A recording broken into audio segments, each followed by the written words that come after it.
Hello! Hey there, guys. How's it going? I haven't seen you in a while. I feel like it's been like A month. 3 weeks, a month, something like that. Yeah, it's just amazing. Alan's been on a journey. He was visiting family all over the interior, and it was really fantastic, so I heard. So I'm going to introduce Alan Ogden so that you guys can hear all about his fantastic journey, and then we can talk about some words that you've never heard before because they're fairly new to me. And I don't know, was that a new word to you too? No. Oh, of course not. Whatever. Next. But it was new to me, and I was really excited about it when I heard it and to learn and research about it. And I don't know if you guys have, but we're excited to bring a new word to your vocabulary. I have to tell you though, What? I have not seen it used in the context with which we're going to talk about it tonight. Oh, damn. That's awesome. So Alan Ogden, actually it's really interesting because he messaged me with the abbreviations of what it is that he gets for his name. What was it again, Alan? BSc.ph. Yeah. Which I thought was really funny because he was saying, he's like, a lot of people when they get education, BS is at the beginning of their of their credentials, their name. I think that's quite so heartening funny. when you get your degree and it's like right in front of you and it's a big BS. Yeah, And then whatever. Little C, PH. Yeah, really nice. So Alan has lots of awesome letters in front of his name, and it's really funny because it occurred to me as a result of the fact that I have letters that I get to add to my name as a certified hypnotherapist. And so I was like, hold on a second, I haven't been using letters associated with Alan Ogden's name, so I'm like, what are the letters that you get to your name? And then he sent them to me, so we need to make sure we incorporate those because we did hard work to earn those. Absolutely, I did a lot of work. So he's got a degree in pharmacology, which is an incredible knowledge and understanding of how the body functions, and also what it is that you need to use in nature to create medicine to balance and have the body working in harmony, which is an incredible knowledge for today's world. And he has degrees in geriatric medicine, energy medicine. He worked in oncology for, was it a decade? I'm trying to remember, almost a decade. And then he actually worked with pediatric medicine as well, so babies, and what it took to actually create healthy babies right from pregnancy to postpartum, and even looking after the kids and making sure that they were quite healthy and didn't have anything like autism and ADHD and stuff. So he's quite an incredible authority when it comes to taking care of the child when it's developing in the womb and postpartum as well, nutritionally, what the mother needs and what the child needs. And then of course he's got an amazing degree in energy medicine as well. And then of course, he doesn't like to talk about this part, and nobody really knows for real because he looks so young, but he does have 40 plus years of medicine and experience working in the pharmacology industry, and then in all different aspects with people from all walks of life, with all different health challenges. And because of the amount of people that have come to him with health challenges across the full spectrum, he has had to become kind of an authority on every disease that exists. And so he can answer every question for everything. And you guys all challenge him, and I do like to once in a while too with things, because I always do a lot of research and I'll send him stuff and go, is this redundant? Am I already taking this? Is this already, because I'm doing everything that I can to learn as much as I can without bothering him, but sometimes I have to run stuff past him just to see if maybe I'm not being too ambitious and I'm already taking something that's covering the bases, right? So how was your vacation? Actually, it was really awesome, but I need to introduce you first. Okay, go. So you're talking about me and all the things I've done. I also did 4 years in geriatrics. I did 4 years in pediatrics, and then I did 4 years in geriatrics. Oh, sorry, I forgot to mention that. No, it's okay. And the reason You've done so much. Yeah, I've done a lot in my practice, and it kind of follows my life, if you will, because I had grandparents. We had a grandparent that lived with me, so geriatrics was really important to me. And then we were having children ourselves, so pediatrics became very important to me.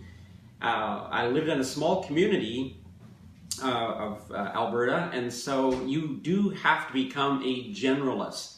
in small communities. The family doctors become generalists. Everybody has to know something about practically everything. And we had a really good community of 13 doctors and about the same number of pharmacists in that community, and we all work together. But anyway, it is so exciting to work with you because I do have a degree in energy medicine, but Harmony actually has pranic healing, emotion code, body code, and she's certified in those by Dr. Bradley Nelson, who is the person who actually developed and designed those programs and got them accepted in the medical community as well. Dr. Nelson is a very sought-after speaker around the world for his work in emotion code and body code. It's not woo-hoo stuff. He's working with very high-level people in the area of using energy. And then she got certified as a C.H little t, which is certified in clinical hypnotherapy. And there is an actual certification for that. And that's really, what's really interesting to me about that is when I came to Vancouver, gosh, 13, 14 years ago, whatever it is, and I needed a physician, I got this doctor, and I went to a walk-in clinic at the time, but the doctor who had his name on the walk-in clinic actually became my personal physician, and he had a clinical hypnotherapist on his staff, and I had never seen a medical clinic with a clinical hypnotherapist. So I was very inquisitive, and I said to him, why the hypnotherapist? And he said, because often for people with chronic diseases and chronic pain, you have to get them to change their state. They have a pain body, and they have this energy body that they can't break through, and we get to the point where the drugs really aren't helping them. So I brought in a clinical hypnotherapist to actually help people deal with their mind, body, emotions, getting everything lined up, and it worked very well. And I was really excited about that. And then when Harmony decided to take that, I was very encouraging to her because it's such an incredible field. And there's two more things I want to say before we really get into what we're talking about tonight. Number one, autophagy is what we're going to talk about tonight. I was introduced to it many, many years ago, 1976 as a matter of fact. It's the very first time I heard that word. Dr. Baer, who you've heard me speak about before, Dr. Baer, who is the one who said in 1976 in my pharmacology class, said, amino acids, peptides, and proteins are the medicine of the future. And one of the reasons he said that is, well, he believed it, but this process in the body called autophagy is so critical to cleaning up the cells after they make protein, after they create energy, and after they replicate. And so I heard it in the context of it was a necessary process of cellular cleaning. But anyway, we're going to talk about it in greater depth tonight. It's really exciting to see what's gone on and to see the research that's gone on and how credible it is as well. Yeah, absolutely. There's, first and foremost, we really want to talk about fasting. And I just want to educate you guys a little bit because it's something that has really come into my awareness. And I had a lot of false beliefs about fasting, like a lot of people do. When you go too many hours and you don't eat, people automatically say, oh, your body's going to go into starvation mode, and it's going to it's just not going to be good, and it's going to be really bad for you, and your body's going to eat its muscles, and your metabolism's going to slow down. And it's amazing how when I really got into learning about fasting, and here's the reason why I actually started to look into fasting in the first place for you guys. It's very clear that I don't need to lose weight, but my son and my boyfriend both, after the winter time, wanted to release some weight. So we actually got the True Keto, and everybody started taking the product, including me, to support them. And we were all eating a keto-friendly lifestyle. And we were very strict about it. And my son lost weight incredibly fast, of course, being a teenager, 20 pounds in 2 weeks. My boyfriend was a little bit slower. It was like 6 or 7 pounds in a couple weeks, and it started to come off. His body takes a little bit longer to get into the stage where it's starting to release its fat, and it was actually glycogen stores in water that was actually being released at first. So I was doing the same for a solid month, and I didn't lose a single pound, not a single pound. And I would have been happy to lose a couple, to be honest. And it was amazing that there was literally no shifting or changing in my body happening whatever. And I'm like, okay, so I'm 38 years old. And I'm like, am I 37 or 38? I'm 38 years old. So I'm not at the point where my hormones are too messed up yet. My cell renewal rate's not too slow. My body should be able to switch into ketosis and utilize its fat stores pretty quickly and easily. And I'm like, why isn't this happening? And then I just started to do a little bit of research and realized that the body actually, as a result of having access to the glycogen stores in its liver on a regular basis, it just goes there. And because we're constantly consuming hidden sugars in a lot of the foods that we eat, and most people don't even know that foods that we eat get converted into sugars in our body. And even when you're eating protein, I don't know if you guys know this, it'll actually spike your blood sugar as well. So any food whatsoever is actually causing an insulin spike. And so the best way to get your body to actually go into fat burning mode and go into those fat stores is to actually eliminate calories altogether.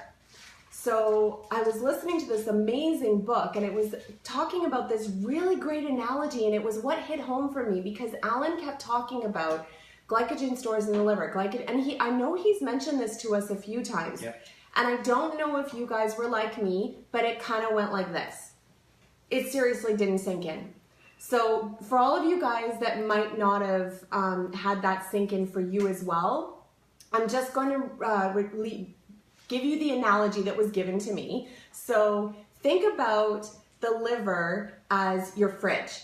And your fridge has lots of food in it, and we regularly go to the fridge. And typically our fridge will also have a freezer, so we'll have access to frozen stuff, and we're constantly going to that.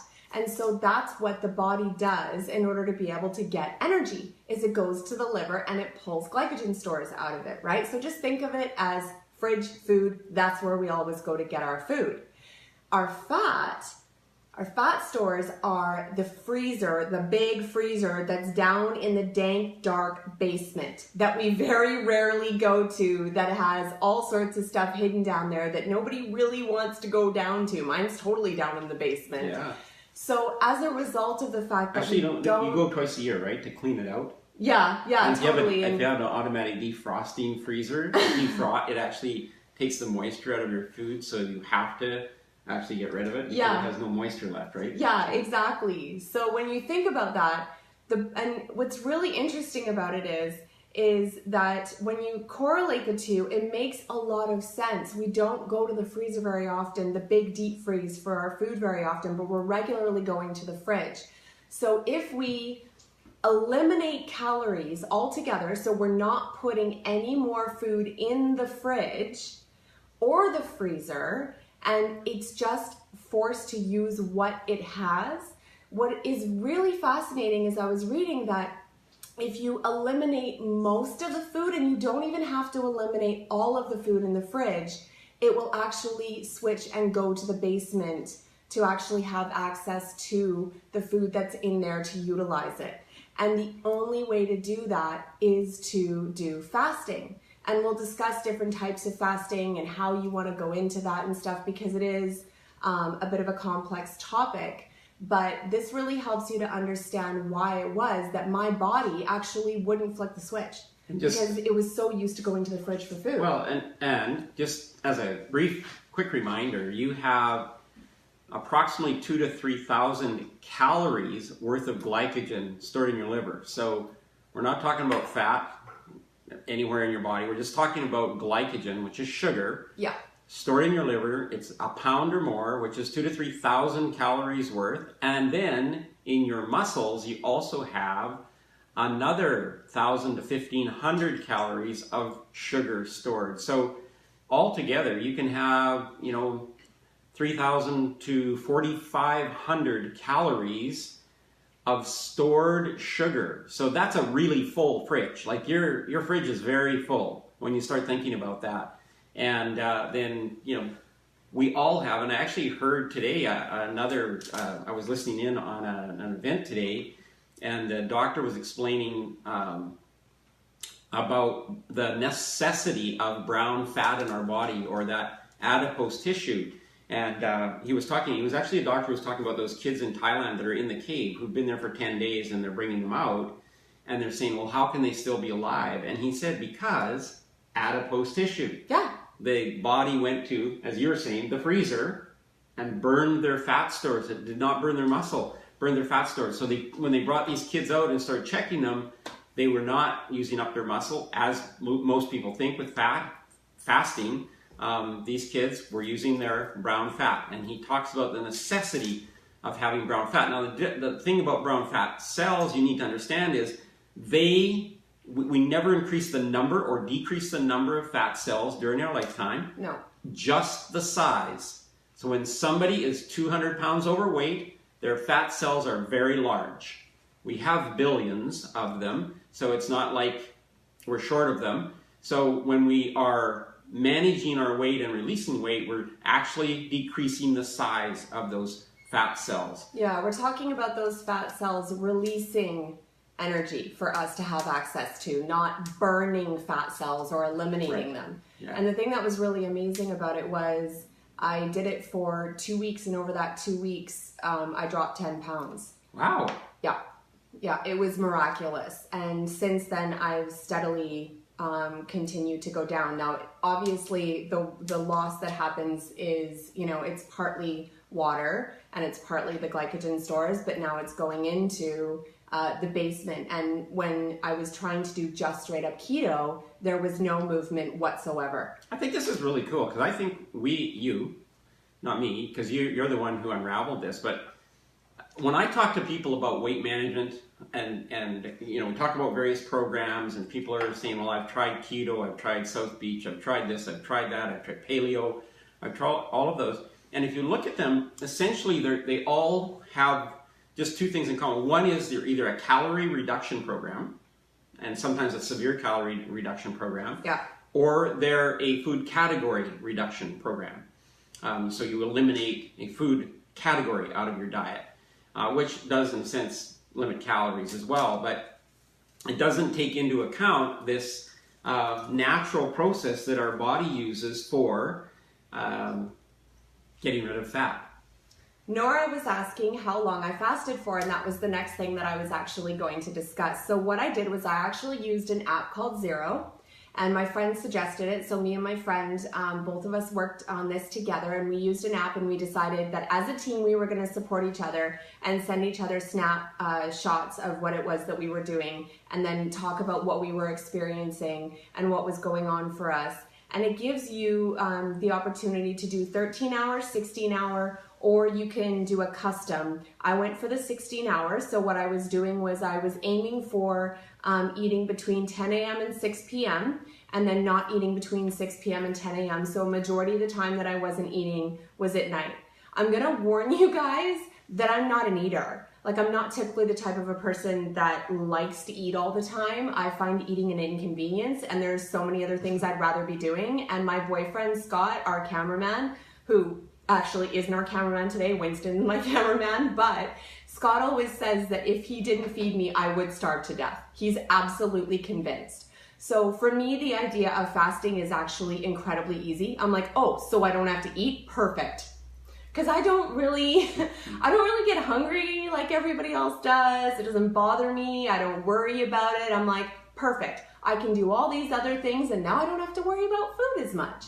So I did aim for 16 hours, and if I was going to have to stray from that, I would actually fast for longer. So if I had clients in the morning and I couldn't eat until a little bit later, sometimes I would fast up to 19 hours. But I aimed for at least the 16. Now, did you drink water? Did you drink tea? Did you drink... During that time when I was in fasting, I was absolutely drinking tea. There's nothing wrong with drinking tea, coffee, and water. And I absolutely was drinking my immunity in my water, and I wasn't using any sweeteners or milk at all. The only thing, you don't really have to worry about it when you're doing intermittent fasting. If you're doing a 24-hour cycle, You don't have to worry about dehydration or your body's lack of ability to be able to store moisture and stuff, because you're actually going to be eating foods with salt in them and stuff like that, and you are going to get foods into your diet. It's when you're doing long-term fasting, and I'm just going to let you guys know the longest recorded fast was almost a year, and he lived.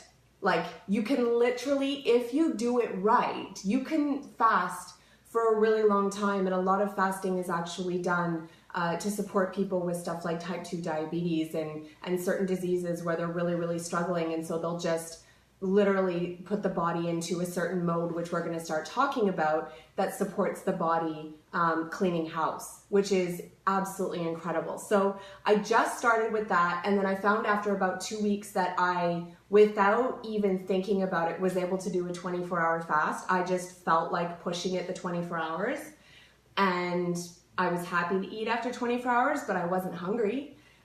Since then, I've done another 24-hour fast, and I am looking at doing a 3-day, and then moving up into the future, I'm probably going to do a 7-day. And I mean, just for experimenting, but it is something that you want to graduate into. Do not try to do a 3-day fast or a 7-day fast or a month-long fast out of the gates. Please, please, please start just with intermittent to start. Do your research, allow yourself to build up. And what they say is the first 2 days are the worst. You will experience hunger pains because the sugar and whatever's going on in your body, it's going to start to scream and tell you that you're hungry. You've just got to do something to keep yourself busy and push through it. And after 2 days, your body will get into the cycle, and you will be amazed at how you actually won't feel hunger. I think this is really good news for guys to get locked out of the house for a couple of days. They're not going to starve. Yeah, it's really amazing. And really quickly, because I know Alan's got some things that he'd like to say, I just want to let you guys know that there are 109,952 studies on PubMed on fasting. So this is a very, very scientifically researched and backed up modality, and it has been done since before the written word.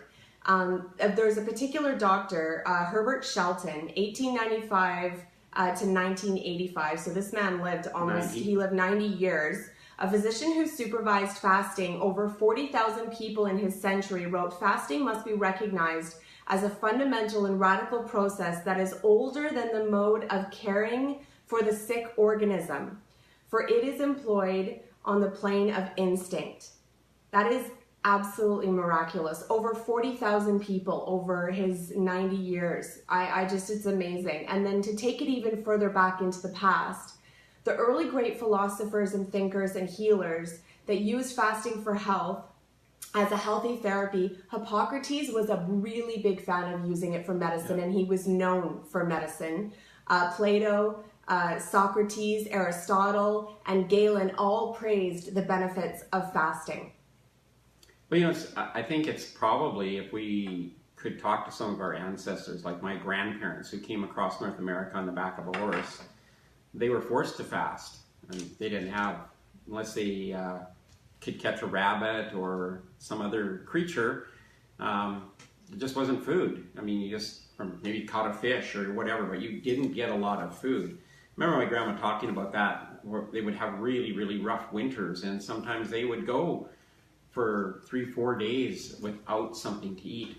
My stepdad told me one time that him and his companion at the time, they were living way off in southeastern Manitoba, actually, and it snowed, and they had this terrific snowstorm, and it was like 6 weeks that really before they could get out, and they caught a rabbit in that time, and they essentially lived off one rabbit. Two guys lived off a rabbit in 6 weeks. So how could they possibly have done that? Yeah. Yeah. So it's really cool. So I'm going to just step back for a second, I wanted to mention that I have two really good friends. When I was first starting my practice, this is many years ago, actually in January, this coming January, so 6 months from now, it will actually be 50 years since I got a job in the drugstore. Wow. Isn't that great? Yeah. It's so awesome. But anyway, one of my early mentors was a die-hard convert to the practice of fasting. And I think he's still alive. He's very close to 100, if he's not 100. I lost track of where he moved away, and I kind of lost track of him. But I understand he's moved back to be close to some of the family that's left, and he has to be close to 100. And another person that I was very familiar with for many years, he was another person who used to do a 3-day fast every 6 weeks. Was just his routine. He would do a 3-day fast every 6 weeks, and he was very, very capable gentleman right until, like, he just sort of went to sleep one night and didn't wake up at age 94. There's only one better way to die other than that one right there. Okay. And I'm not going to say it, but you guys know what I'm talking about. Yeah. Everybody wants to die peacefully in their sleep, or doing the other wonderful thing we like to do. Yeah, that's right. Yeah. So, That's amazing. Yeah, so it was just, when we started talking about this, I was reminded of those two gentlemen, one who's still alive and the one who passed away at a ripe. And he was just, he never lost his ability to communicate. He had no sicknesses. He was terrible business for the drugstore. All he would buy was a newspaper. He never bought any medicine at all. So that's so spectacular. So then I just want to mention, Dr. Baer talked about this process of autophagy. And autophagy is a natural cleansing process. So when you hear me talk a lot about amino acid therapies and the necessity, essentially when we take the product immunity, we're giving you amino acids to help your body to have the natural resources, if we can call them that, to build your immune system, your glutathione, which is an essential part of your immune system. Well, when your body, and you've heard me talk about a cell, the purpose of a cell is literally to make energy, to make protein, and to replicate. And that's really, on a basic level, that's what cells do. In that process, there's always waste product left over. And then, as Army and I have sat here and talked for the last few minutes, every minute we've been talking, we've had 1 million cells die in our body, and we've had 1 million cells recreated in our body. So there's a lot of activity. So when people actually say to me, do I need to take something like immunity? Do I need to continually take these amino acids, these supplements? My answer is, well, think about that. In a conversation of a minute, you've just recreated 1 million cells. And where did the nutrients come to make those cells? And part of those nutrients came from the cells that passed away or that died, the apoptosis. Apoptosis, what a cool name. And so part of the nutrients came from the cell itself, the former cells, the amino acids, some of the proteins came from the cell itself. But think about this, that your whole body, with the exception of your neurons, and we're not now really that confident even in that statement, is brand new practically every year. So your bones are 12 months around there. The rest of your body is faster than that. Your skin, a few days. Your eyes, a few days. Every other cell of your body gets replaced. And so absolutely, we need these amino acids. We need this replenishment. And then I know what Harmony's going to talk to you about is how the body works to use this breaking down of the cell membranes, this leftover material, how it can use that to cleanse and rebuild your body. And that's really autophagy, right? Yep. Autophagy is something that's actually, again, very well researched. On PubMed, there are 36,000 articles on autophagy. Can I just... I need to say something right now. Go ahead. Often I'll get questions from people about an ingredient in one of our products. So, like, for instance, copper gluconate that's in here, or folic acid, or some other thing. And they've read something on the web, or they've heard somebody talk about an individual ingredient, and they don't like it. So they read it on the web, and bad news spreads on the web like tide water. When you really want to check something out, go to PubMed and type in, like if you go type in copper gluconate side effects or bad effects, type that into PubMed, you can't find a reported bad effect of copper gluconate. So it's really helpful for me and for you and for your own knowledge. When you have a question about something, PubMed.org is a great place to go. It's got a great search engine. It's free. And like Harmony said, 109,000 articles on fasting. And how many? 36,000 on autophagy. On autophagy. So, and this is, why is it so reliable, Alan? What makes it different from the other 70% of the information on the internet that's BS? Because they're trying to sell something. Yes, that's right. On the internet, 70% of the information is wrong, and the other 30%, well, it's probably more than that, is actually directed at getting you to change your opinion to buy something. Nothing wrong with that when you can back it up with science. But the information that's on PubMed is actually published articles that are based in science, and these are all by doctors and scientists and everything, and so it's outside of the realm of people giving you information to try to sell you something. That's right, yeah. So, you know, when somebody says to me, well, I've heard that blah, blah, blah, well, when you go to PubMed and you look at that and you can look it up and find out, like for instance, in the case of folic acid versus folate, that they're equally as toxic in the body.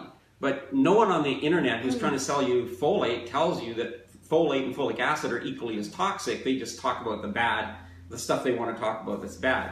So it's really good. It's a really good resource, and here's what's really cool about it is research from around the world gets posted on there.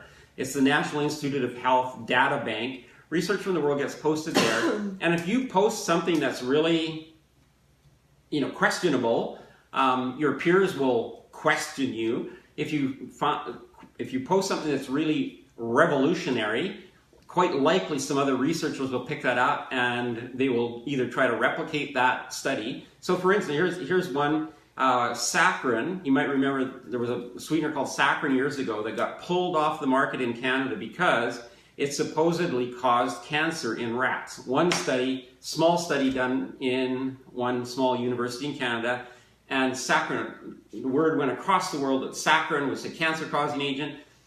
That was posted on PubMed. That study was looked at very carefully. Several people around the world tried to replicate that study. It's never, ever been replicated. So that means that something happened back in the original study to make those results happen that could never happen again. So saccharin was made available to the market again because it was just, well, it's fake news, we call it nowadays, fake news. So it's a really good place. It's a really good place for you to go and check stuff. So autophagy, 36,000 articles. Tell us what autophagy is. So there is a particular guy, and his name is Yashinori Osumi, and obviously Japanese. So he was actually the one who was doing all the research on autophagy, and he was the one who discovered how this process works in our body.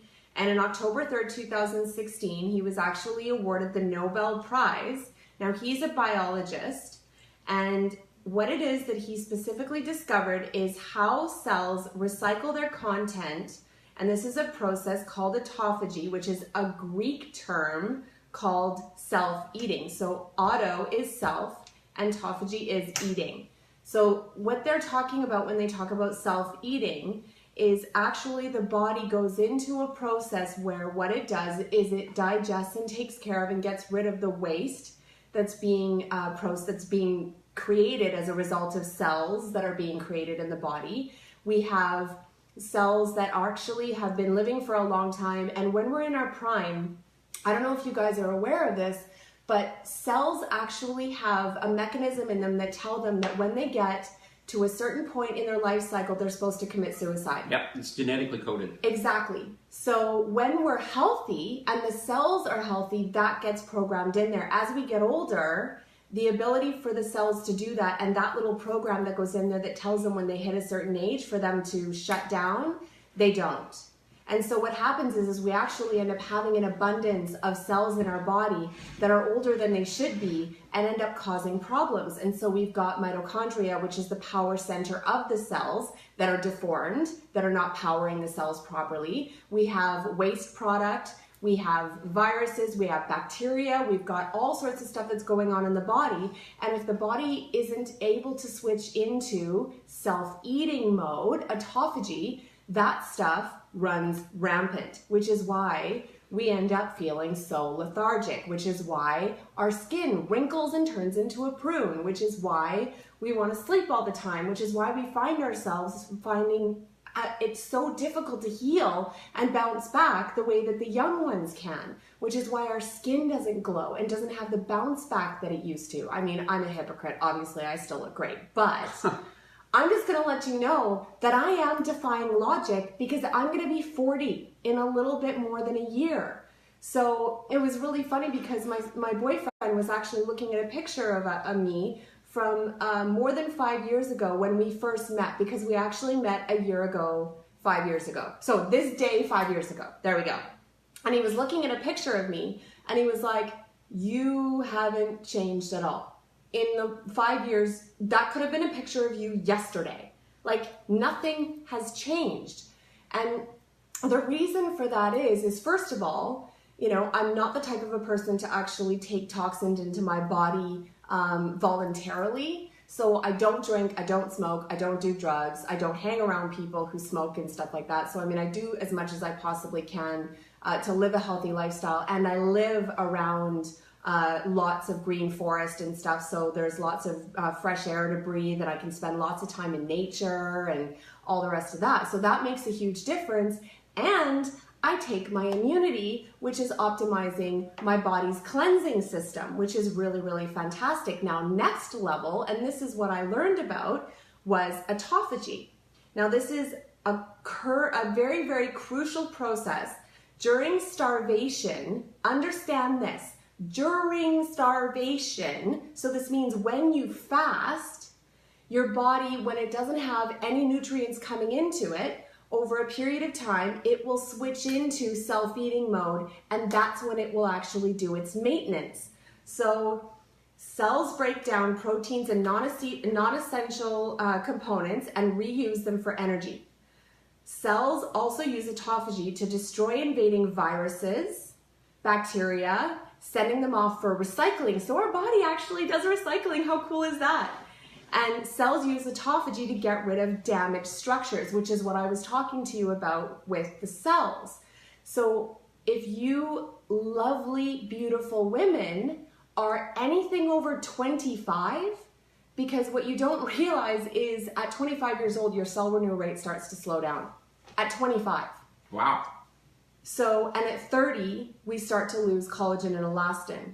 And at Winston's age, he's 19 years old, so, you know, he's at that prime. His cell renewal rate is 28 days. If you're 50, it's double that. You're looking at 48 days. Woo! Just about to skid down the hill. So when you understand that, what you actually want to do is put your body into autophagy so that it will clean house and get rid of those cells that are older than they should be, that are still hanging around, that weren't given the suicide mechanism when they were supposed to. So I want to talk about some of those cells, because I think this is really please, important. Get more detailed. Well, how many of you have ever taken an antibiotic for anything?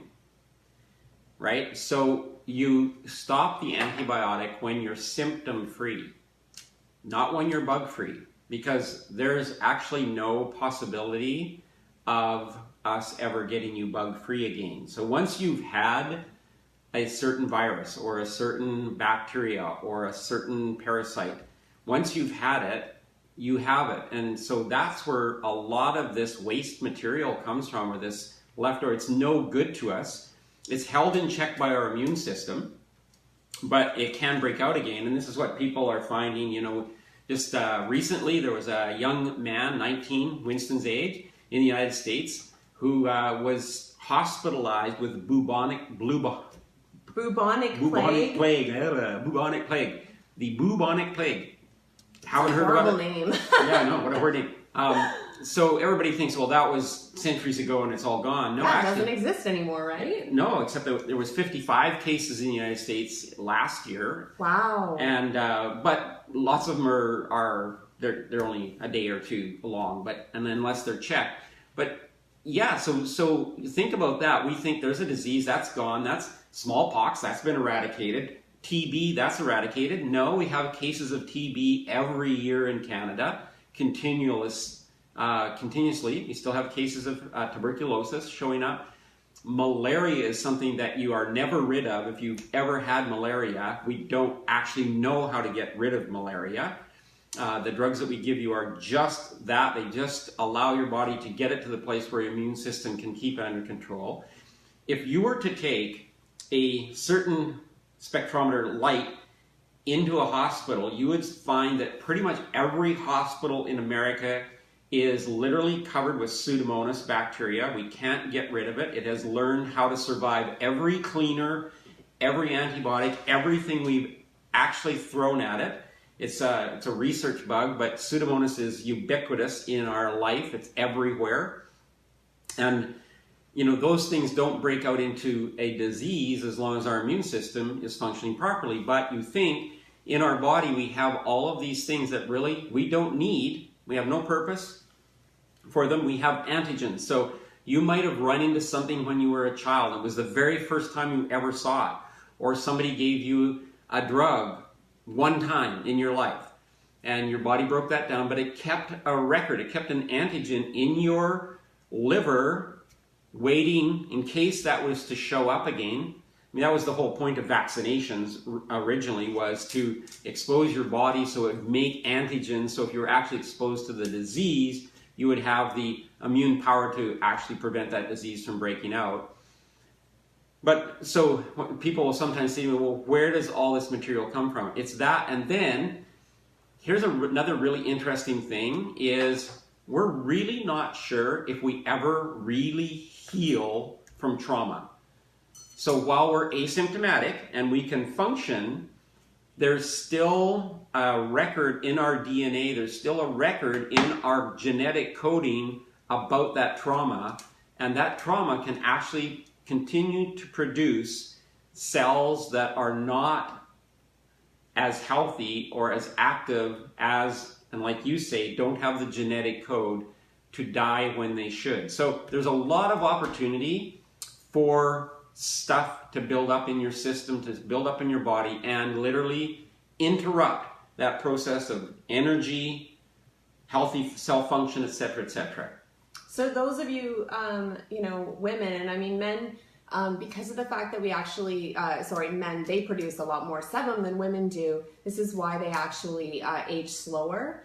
Women by nature don't. Men produce 30% more, which actually lubricates the skin a lot more and keeps them looking a lot more youthful. You could also move to Vancouver, which is an incredibly humid climate. We also age slower as a result of the fact that we have such a beautiful... And we pay tax here, so they'll pump sebum into the atmosphere. Yeah.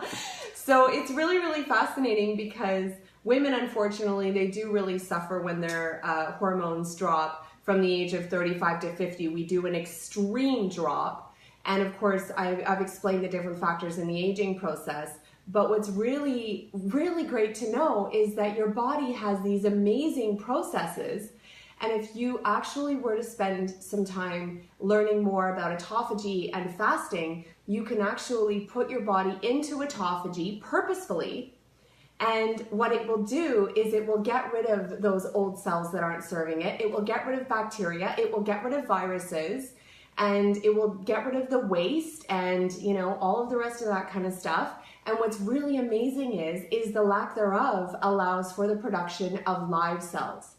And when it actually is allowed to produce those live cells, it will produce those live cells if you give it the right nutrients, obviously the immunity and the probeta and stuff like that, because you're giving it the collagen that it needs and you're giving it the immunity that it needs. Because I know we've discussed this with you guys before, the health of your mitochondria is dictated by your glutathione.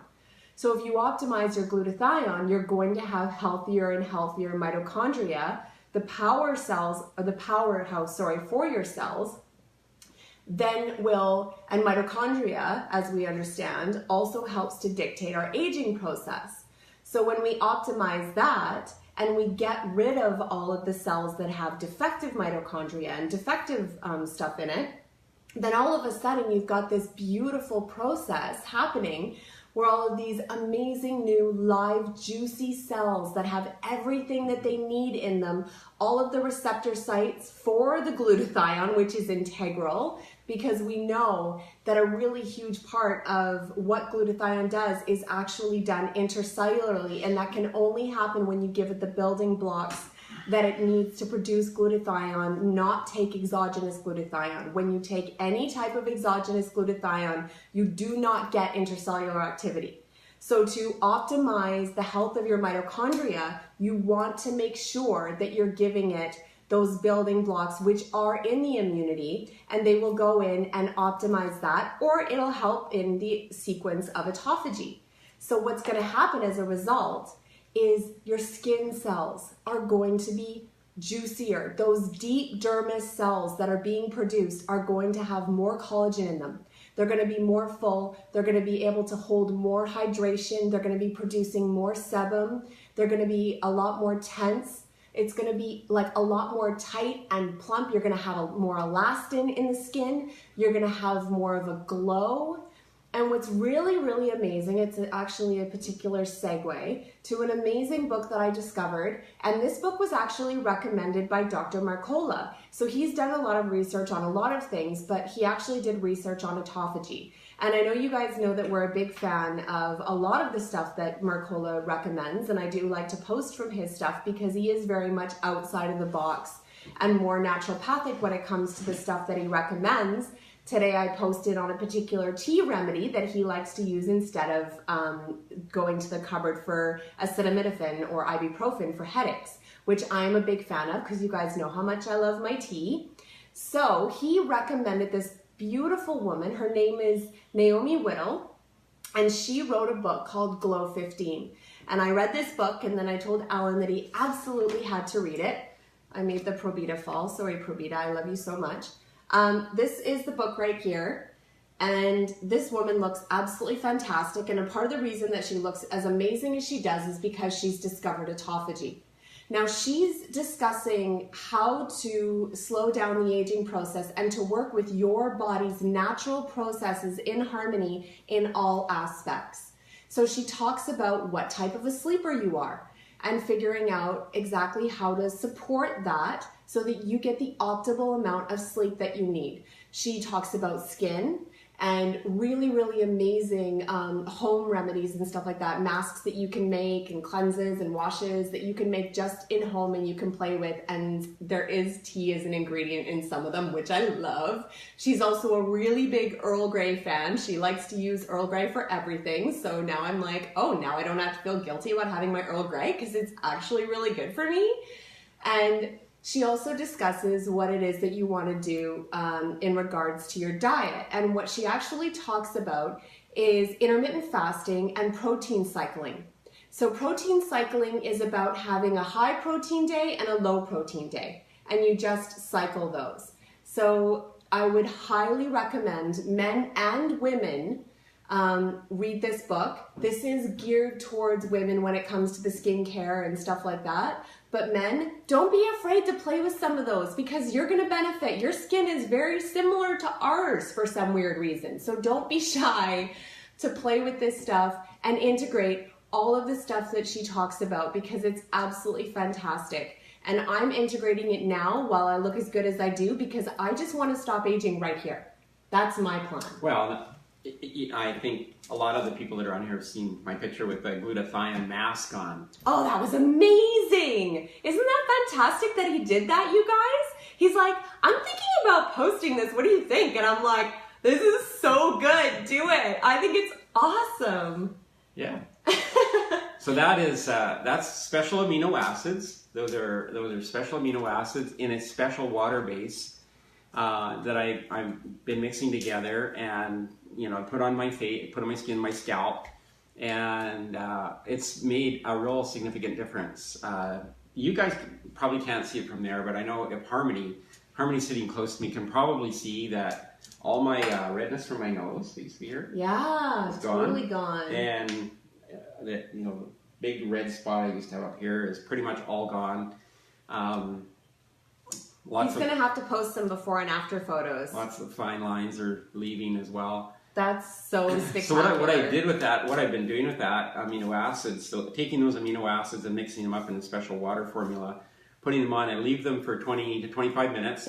It's very, very, it just like, it tightens your face. So it's so cool how it tightens your face. Then I wash them off and I just leave it because the amino acids are it leaves your skin really soft and smooth. Your hair very soft and your hair, by the way, is made out of amino acids as well. That's right. You're putting it in your hair too, right? Yeah. And then I made up a special potion after with pantothenic acid and some other things to put on my scalp after, which so it's just fun. I'm having a lot of fun with it, and who knows, it might be a product one day that we can all use, and I guarantee it won't look like I look, but it'll be much nicer than that. But no, just... So Alan's a spectacular example of how it is really important as a man to take very good care of your skin. And I know that, there seems to be a little bit of a, idea that women are the only ones who go and get facials and do things to their skin and stuff. But it's really important for men to have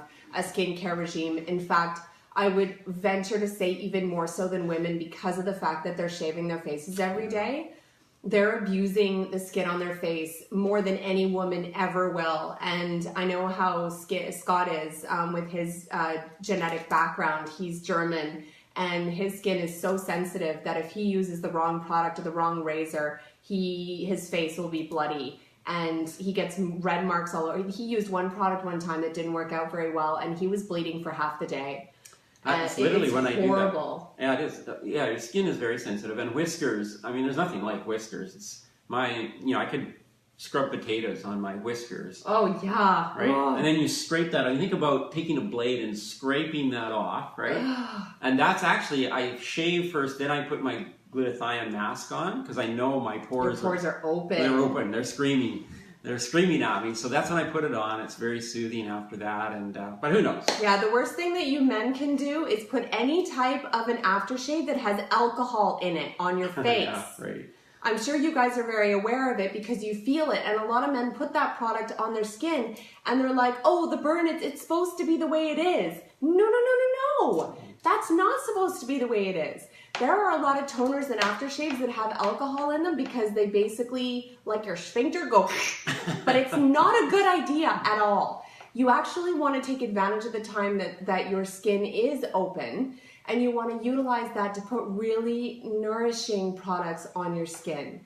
And there's really, really great products that Naomi Whittle actually recommends that you can utilize. But just make sure for women, if you're going to use a toner, please make sure that there is absolutely no alcohol in your toner, and because it's really throwing your pH off. And I want to let both of you guys, men and women, know that when you're using a toner that has alcohol in it, it's actually throwing off your pH. And what happens is your body, the only way to counteract that is to produce oil. It can't produce water out of nowhere. It's going to produce oil. Right. And so your skin, if you're having a problem where it's oilier than it should be, that's exactly why. Your body's not being properly balanced. Just having a shower throws your pH off.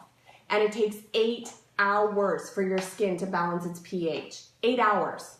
So if you use, and I've noticed it as soon as when I became a skin therapist more than a decade ago, as soon as I educated my skin and myself, I can't get out of the shower and go for more than 5 minutes without toning and moisturizing because I can feel how tight my skin is because my pH is off. And so immediately when I get out of the shower, I put a really, really nice rosehip oil toner on with no alcohol. And then I put on a really nice hydrating moisturizer, and immediately my skin's like, and it just makes such a huge difference. So if any of the products that you're putting on your skin afterwards are causing problems and causing stinging, it's not what you want to be using. And we absolutely will be able to. Scott is saying so painful. He knows what it's like, poor guys. And there's a lot of you who have, an Irish, Welsh, English, European background. Yeah, very, very, very sensitive skin. They are known to be sensitive. I treated a lot of people that had that background. And as soon as I knew that was their background, I was actually really careful about the products that I was picking because I knew that they generally tend to be more hypersensitive to everything. Whereas Asians, you can do anything to their skin and they seem to be like atomic bomb proof. Like they're just unbelievable. Same thing with like Persians and Fijians and East Indians and stuff. Yeah. They have thick, hardy, amazing skin. Jamaicans, yes. Jamaicans, yeah. A lot of the darker skinned people, they have really, really beautiful skin and it's incredibly hardy. The big problem that they have to worry about, because of the fact that their skin produces so much melanin, if they end up getting too much sun exposure and the DNA ends up being damaged, the melanocytes will produce too little melanin and then they get hypopigmentation, which means that it doesn't produce enough and they get white spots. And it's really unsightly on somebody that has darker skin. And so they really do have to work hard to protect their skin, because it's very easy as a result of the fact that their skin has to produce so much melanin to get the color that they do get, the beautiful dark color that they get. It goes awry so much easier than somebody who's Caucasian. So I always tell them, use really, really good physical, like titanium dioxide sun protection to make sure, and wear hats to protect your skin from the sun.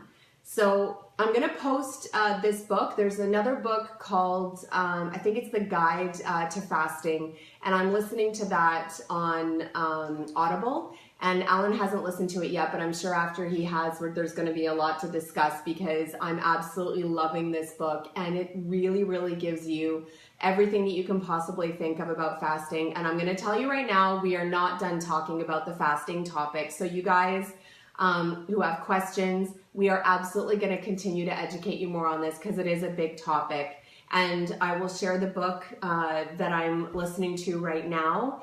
And then I'll also share the app that I'm using to track my fasting. Zero. I absolutely encourage you guys, Zero, to download the app to keep track of your fasting. It makes it so much easier to do so.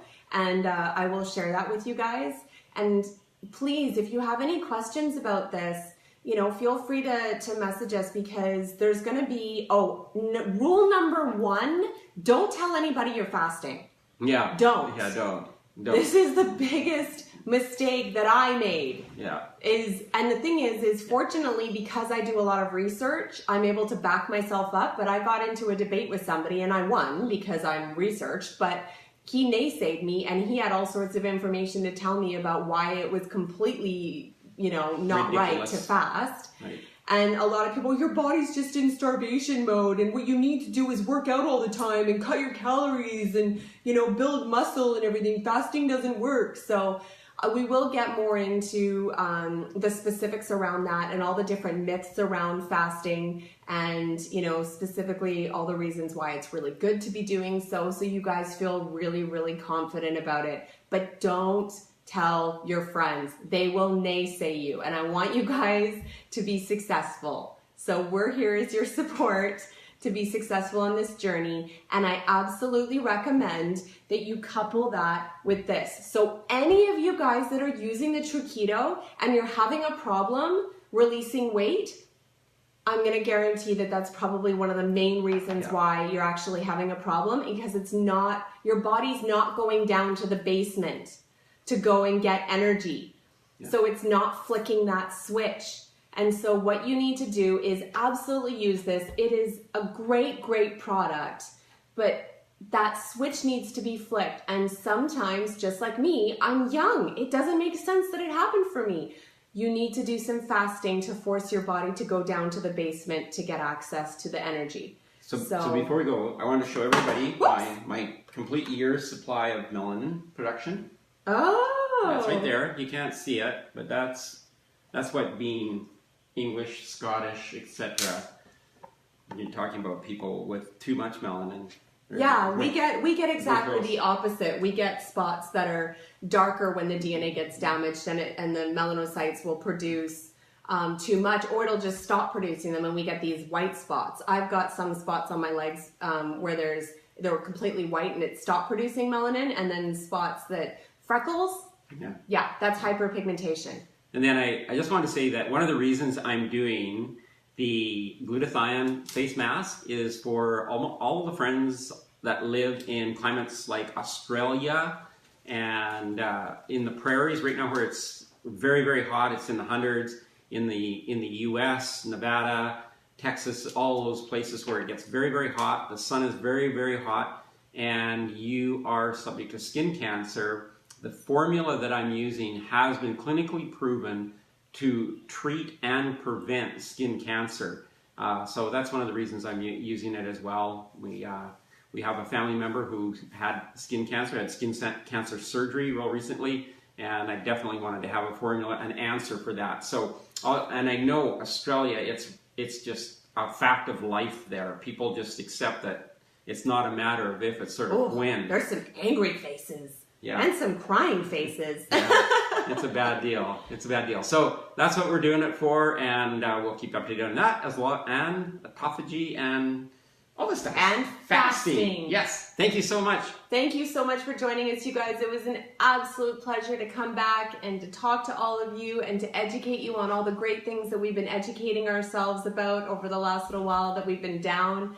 The two of us are trading books like they're going out of style lately. So we are absolutely on top of the trend as to what's going on and what's new in the health industry. So we're going to stay on top of it so that we can educate you guys and support all of you on your journey to creating optimal health, quality and quantity, because we all want to be healthy centurions, right? Yep. That's the plan. That's the plan. So we'll see you guys next week, Monday, Pacific Daylight Time, and yeah, 6:30. So we'll see you guys again next week. Thank you so much. Love each and every one of you. If you have any questions post-production, please send them and we'll get back to you. Otherwise, please share this all throughout the internet and the Webernet and all the rest of that stuff, because we are happy to share this. This is absolutely open source information. So we'll talk to you guys again soon. Bye. Bye.